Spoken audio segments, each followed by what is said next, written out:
মাকে হারিয়ে মানসিক ভারসাম্যহীন হয়ে পড়েছে ২৪ বছরের যুবক হৃদয়। জীবন এখন তার একটি বৃত্তে তালাবদ্ধ।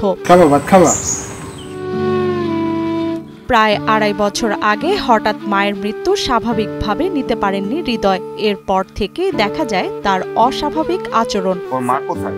ওর মা মারা গেছে। কতদিন আগে?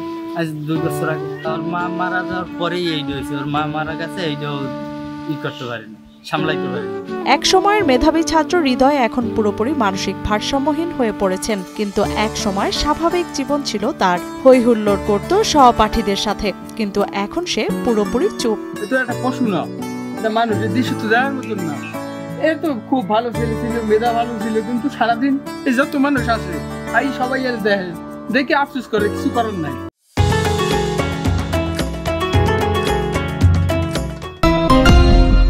একা একা আপন মনে কথা বলতে থাকে হৃদয়। শরীরে ঠিকমতো পোশাক রাখে না সে, এমনকি গোসল, খাওয়া, ঘুম কোনো কিছুই আর বুঝতে পারে না হৃদয়। এইভাবে আর কি রয়েছে ২-৩ বছর, এভাবে আর কি বেশি বেশি করছে, বেতলা করছে।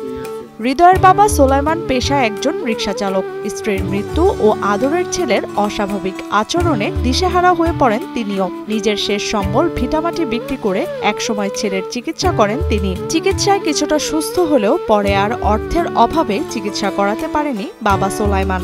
খুলনা বরিশাল ডাক্তার দেখাইতে ভালো হয়ে গেছিল।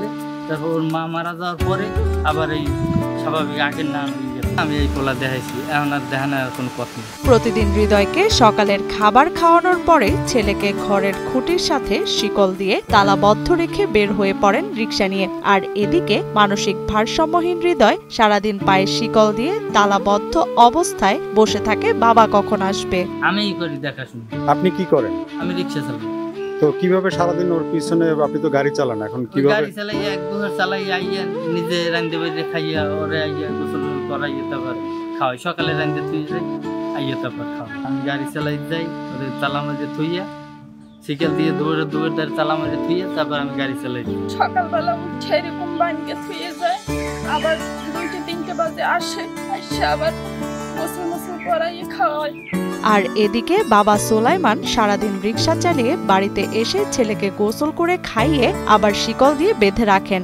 আর এভাবেই চলে হৃদয়ের জীবন। ওই সকালে উঠে আর প্রথম সিকেল টিকেল খুললে বাথরুমে নিয়ে যায়, বাথরুমে নিয়ে আসি ধোয়াই ধোয়াই, তারপর সিকেল দিয়ে আবার বান্ধি তালা মাঝে বান্ধে ভাতটা খাওয়াই থুইয়ে আমি গাড়ি চালাই যাই, আইয়া তারপর আবার আইয়া গোসল করাইয়া সিকেল দিয়ে তারপর আবার এই ভাতটা খাওয়াইয়া তারপর আমি নিজে গোসল তারপর খাই। হৃদয়কে কেউ বিরক্ত করলে তাকে তেড়ে মারতে যায়, আর তাই আশেপাশের প্রতিবেশীরা তার কাছে যেতেও ভয় পায়। এই সারাদিন এরকম শিকল দিয়ে বান্ধা থাকে। সকালবেলা বাবাই চলে যায় গাড়ি নিয়ে, এই শিকল দিয়ে বান্ধা থাকে। দাঁড়ে কেউ আসে না, ভয়তে যে মারবে। দাঁড়ে কেউ মাথাতে কোনো কাজ করে না, মানসিক মানে সিন্স নাই।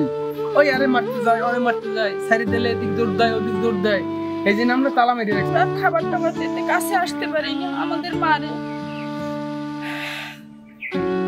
কোনো খাবার জিনিস দিলে খায় না, ফেলাই দেয়। ভালো চিকিৎসা করলে সুস্থ হয়ে যাবে হৃদয়, কিন্তু তার চিকিৎসার ব্যয় বহন করার মতো সামর্থ্য নেই রিকশা চালক বাবার। তাই বিত্তবানদের সহযোগিতা চান তিনি। মাথা কাজ কিছুই করে না।